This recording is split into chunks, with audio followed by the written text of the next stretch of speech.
You're slurring a bit there, mate. Have you been on the pot? Oh, well. No, my teeth were slipping.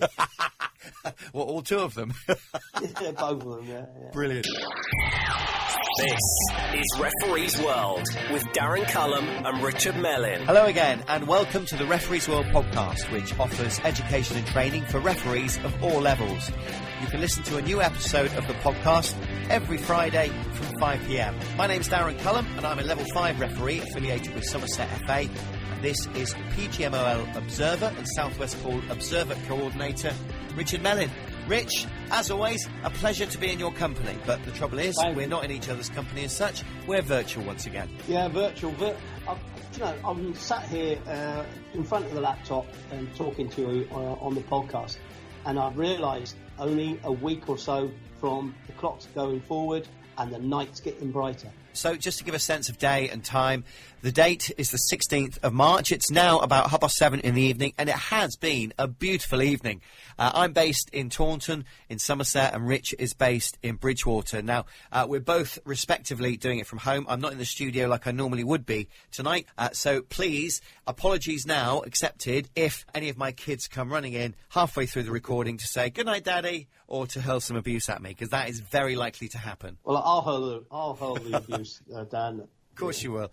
You're slurring a bit there, mate. Have you been on the pot? Oh, well. No, my teeth were slipping. Well, all two of them? Yeah, both of them, yeah. Brilliant. Right, OK, so thanks very much to you if you're a new listener to the podcast. Just to give you some idea now, we've been monitoring the stats quite closely over the last 3 months or so.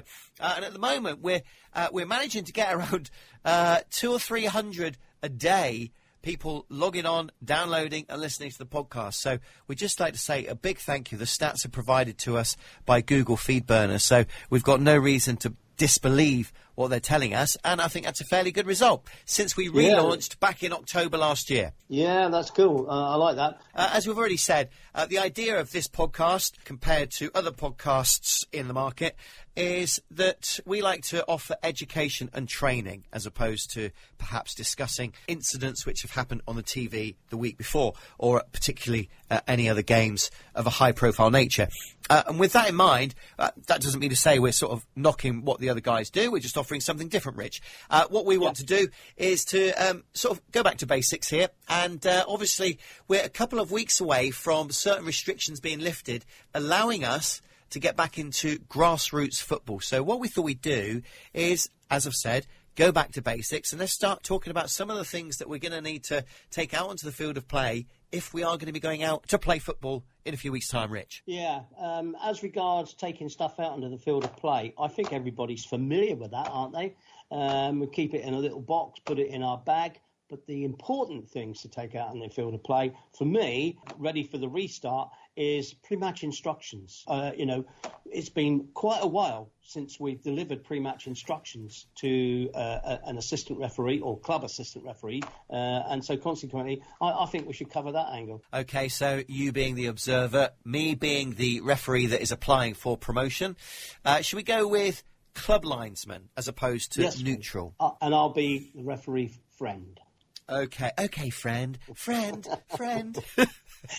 Right, OK, so go on then, Rich, you can set the scene. OK, we're going to say it's a nice spring day because it's going to be round about middle of April. We've got a Saturday fixture, 2:30 kickoff, might even be 3 o'clock, who knows. But get out onto the field of play, 2:45, you've done a little warm-up, you want to do some pre-match instructions. Why do you wait until 3 minutes before kickoff to call the assistant referees in to give them a briefing?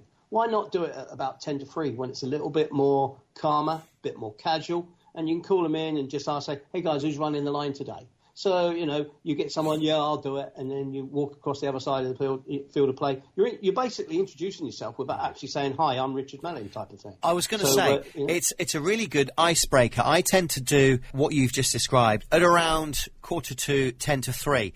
Basically go over to both the teams and say, all right, gents, hello. Have you got yourself a lino sorted? Yeah, OK, brilliant. Well, when I call to get the captains in, just before the start of the game, if you could come over as well. And then that way, it's like a nice little icebreaker. Yeah, there are some of our colleagues that will do a pre-match brief to the assistant referees in front of the captains. Yeah, that's when I do mine. Yeah, I don't disagree with the idea. It's just that you will need a little bit more time before kick-off to actually get that all in. Pre-match instructions, how long will they take? A couple of minutes with club linesmen, isn't it? But, yeah, I was going to say, a little bit longer with neutrals.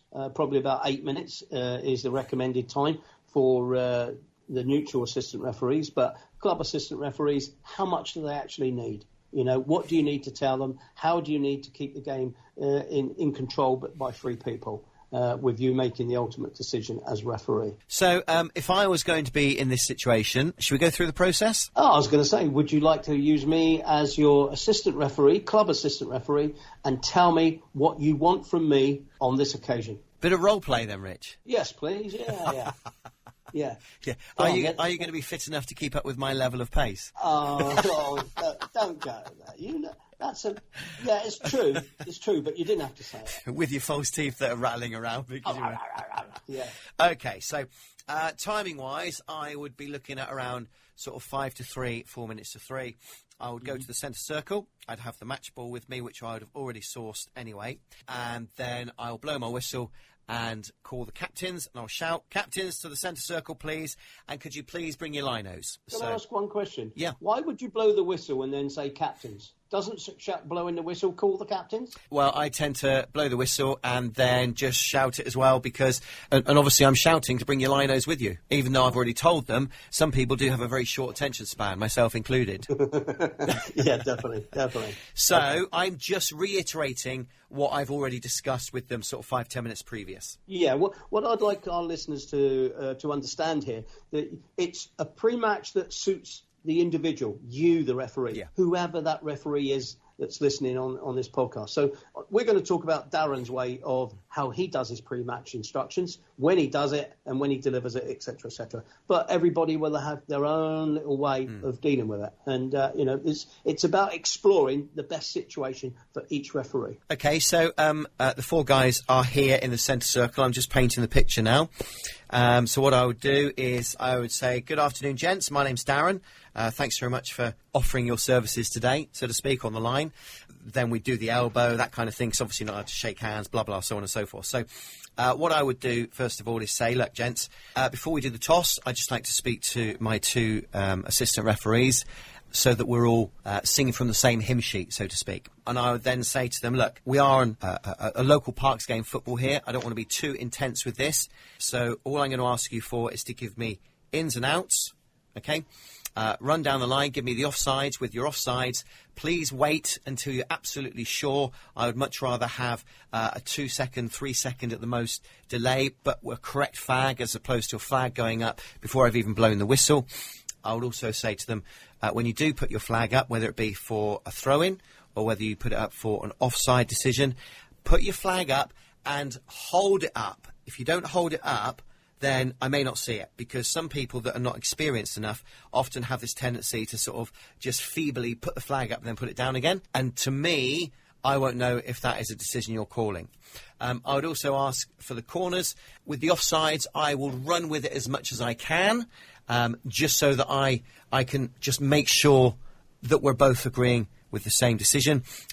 And I would also say that I may overrule you. If I feel that I'm in a better position, and because you're not a neutral assistant, I may overrule you. If you've got any problems, please give me a shout, and I'll come over and talk to you when the time is right. And if you change over, i.e. you swap with another team member because you're coming onto the field of play, please let me know as well so I can do a quick briefing with the new person that's coming on. Are you happy with that, gents?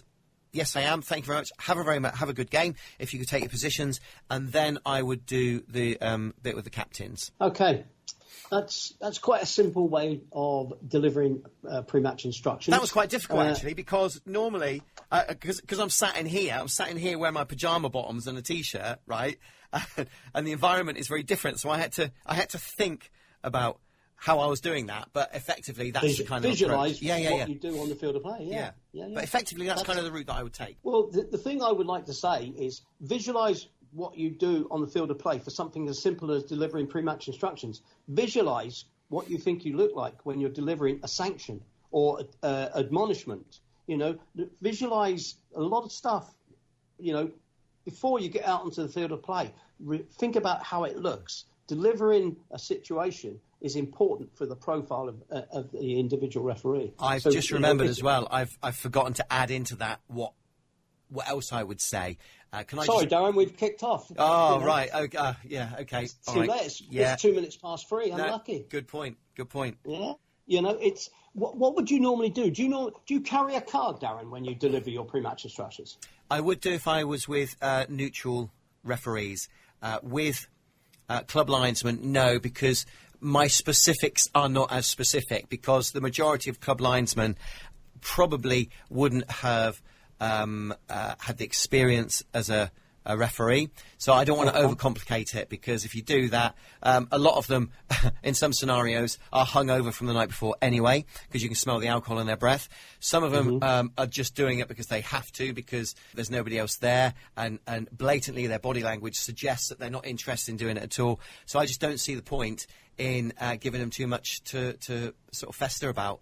I will ultimately take control of the game in the way that I feel necessary. Can I just add that little bit that I forgot to mention as well? Yeah, go on, sorry. Yeah. I would also say to them, please don't give me free kicks. I will decide on the free kicks. Okay, I've got that listed down here, because good. you've given some good guidance to the club assistant referees. My experience of club linesmen, they can vary, and they can be such a wide variance that some aren't. They don't hesitate to get the flag up for what they think is a foul, whereas others will allow you to make that decision. So consequently, I agree with you. Don't give the requests to indicate for fouls to the club assistant referees. It can be unreliable. Yeah, can I just say as well, there are some, because there may be somebody listening to this who does play football, but chooses to listen to the podcast just to find out what we do and how we do it. There are some club linesmen that are absolutely brilliant, and I, at the end of a game, will go up to them when they've done a good job, or what I think has been a good job. I'll go up to them and say, mate, thank you very much. You have been brilliant. Are you free to come with me on every other game this season? Like I say, it creates a bit of banter, doesn't it? Yeah, of course, breaks down those barriers, because you'll go back there, say 3 or 4 weeks' time, if it's a local team that you referee, say 3 or 4 times a season, you'll go back there and you'll see that person again. Yeah. It creates a good rapport. You're running the line for me today. Look forward to that. Thanks very much. Yeah. All sorts of little things come into consideration. I mean, when you started with your introduction, hi, I'm Darren, I would have said, hi, I'm Richard. But you can call me ref if you want. Right. Okay. Don't call me anything else, because if you call me anything else, I might take umbrage to it. There's all sorts of little bits and pieces that you can put in there. But what I would say at the time when you called in the assistant referees with the captains is be careful not to take too long with the captains there, because the captains are almost straining at the leash to get started. Yeah. So, too much information in front of the captains could become white noise. And it may be, become irrelevant, whatever you say to the the club linesman, sorry. So consequently, keep it brief, keep it sharp, and deliver it very quickly. What do you want from them on offsides? You've covered that. You've distinguished that you want the flag up so that you can see the flag is raised, and then you can make a decision on what he's thinking and where the play is and who received the ball. And probably if you can identify the position of the player to be onside and the flag goes up, you can give a signal, thank you very much, not on this occasion. There's options that are in there, so it's down to the individual how they control it. And offsides, ball in and out of play are the key things for club assistant referees. Fouls, you're absolutely right. I wouldn't ask them to be involved with that, but we may mention that. Misconduct behind your back. That is difficult for some referees locally when they got club assistants, because he might come up to you at half time, say, ref, I saw the number 3 punch the number 7, and you could turn around and say, oh, I wish I'd seen that. Right, okay, I wish you'd told me that at the time, because you can take the word of a club assistant referee if he's willing to back up what he said to you that he saw that was violent conduct, and you report it, you send off the player for the punch, and he is willing to submit a report and say, I advise the referee that I saw number 3 punch number 7. I would only take the word of somebody as a club linesman after knowing their capabilities after about 15 minutes, 20 minutes. Most of the time, I would say, look, I'm really sorry. I didn't see it. I can't action it. And I just feel that if I did do something about it, I might be opening up a can of worms because they're not an official, let's say, FA registered referee. No, they're not. But, from experience, and like I say, I've missed stuff behind my back when things have happened and you think, well, what's going on there? Somebody, the number 8's on the ground and the number 9's walking away, quite sheepishly, but you haven't got any evidence. And all of a sudden, the club assistant referee said, number 9 punched number 8, kicked number 8, So in that situation then, Rich, is it worth saying as part of your pre-match, look, I'm only going to deal with serious incidences that I see? You could say that. Me personally, from my experience, I was always willing, 99% of the time, to take the word of the club assistant referee. If he told me he saw a sending off offence, describe the sending off offence to me, who did what, and then I'll make a decision from it. If I'm not going to send off, I'll thank you for your information, and we'll let play continue from there with whatever it was, throw-in, goal kick or free kick, if that's the case. Because the likelihood is, if number 4 and number 9, have been at each other behind your back, right, and you miss the punch, the likelihood is it's going to happen again at some point. So at that point, you've been advised that this happens, so you can then spend a bit more time concentrating on how those two deal with each other, let's say. Okay, let me say to you, they've been, number 4 and number 9 have been niggling at each other all the game. Something's been going on. You missed the first altercation, and it was number 4 giving him a little rabbit punch in the back of the ribs. In the side of the ribs.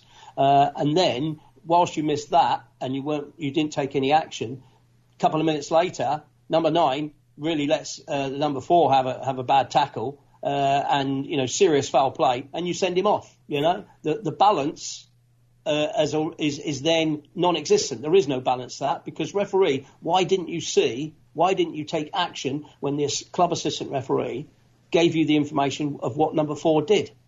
And you wouldn't have had that number 9's reaction a few minutes later against the number 4, because you've already dismissed or taken the appropriate action to deal with number 4. So there's lots of things to consider out there, and it is all about awareness.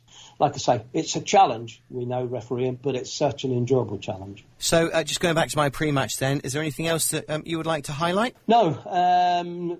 Do you take your own flags? Yeah, take my own flags, but now because of the COVID situation, I offer, and I do have them cleaned, but I do say if you have your own flags and you would prefer to have your own flags, that's fine, but mine are there to use if you want to. Yeah, and I certainly wouldn't give a set of buzzer flags to club assistant referees. I haven't got any.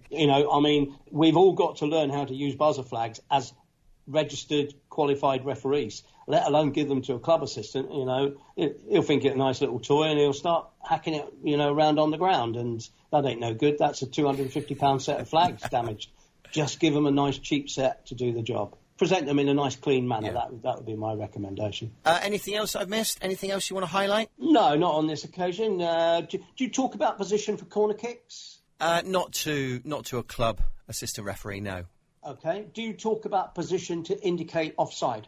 Not really, no, because it's like I was saying earlier, I tend to try not to fill them with white noise and loads of information because most of the time, they haven't got a clue about the laws of the game anyway. My only point would be, Darren, when you're talking to club assistant referees, and we've mentioned there are some good ones, you might get a pair of really good assistant referees. Equally, you might get a pair of, station porters putting the flag up every 2 minutes. If they're not in the right position to indicate offside, porters. but they put up the flag, what would you do? Well, this is why I say to them at the beginning, during the pre-match, and say, look, if I feel as though I can see the situation better, then I may overrule it. And if I look across and see they're way behind the play, and the chances are the defending team are going to pick that out straight away. Come on, ref, how can you give that as an offside? He's, you know what I mean?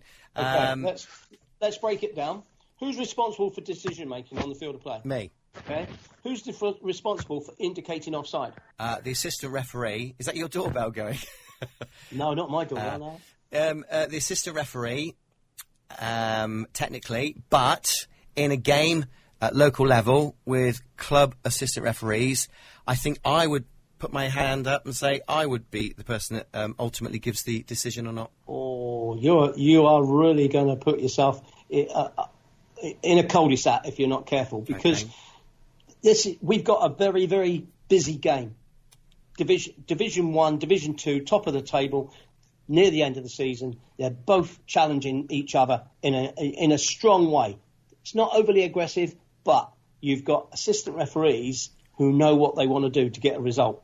And they may not be in the right position, but they may be willing to put the flag up 10 yards out of position and try and give you the offside flag.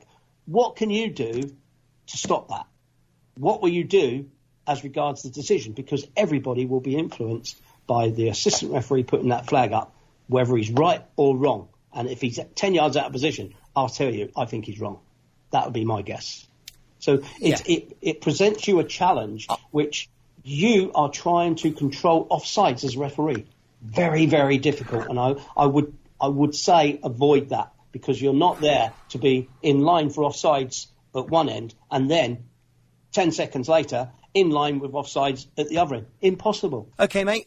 Right, before we go, we need to mention next week's guest. We're going to be speaking to a chap next week. And as we mentioned previously, we have so many great guests on this podcast, and all of which are inspirational in their own way.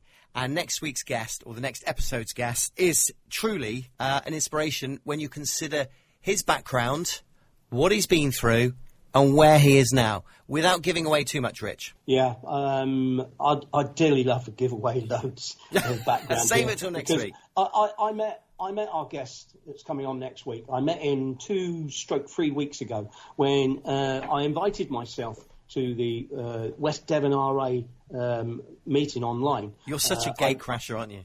Yeah, I know. I saw some posts on social media from Tom Anstis Mitchell about their meeting, and it looked interesting. Just the fact that it was a group of referees just going to have a chat, but it was an RA meeting. And I said to him, Tom, could I come along to meet? He said, you're more than welcome, Rich. And that was it. I sat in with the meeting with a dozen lads. We have a little bit of chat, a little bit of RA biz. And then I met this man, this young lad, sorry. He is a man as well, but he's a youngster. He's half my age. And I have to say that I got a wow from it. And to get a wow from Richard Mellin is something that is very far and few between. And I've known you for 12 years or so, and I've never had a wow. Or apart from a, wow, that was shit.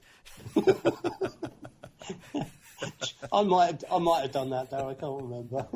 Well, look, OK, so that's all to come, as I've already mentioned. Can I just ask one question before we close? Go on. How about we get on the podcast a FIFA guest? A FIFA guest, as in, what, FIFA referee or somebody? Referee. FIFA referee, now consultant. He's retired from active refereeing, but he's a FIFA consultant and he's, bona fide tutor for FIFA. Yeah, I think that's a tick in my box, mate. Get that one sorted. I'll leave that one to you.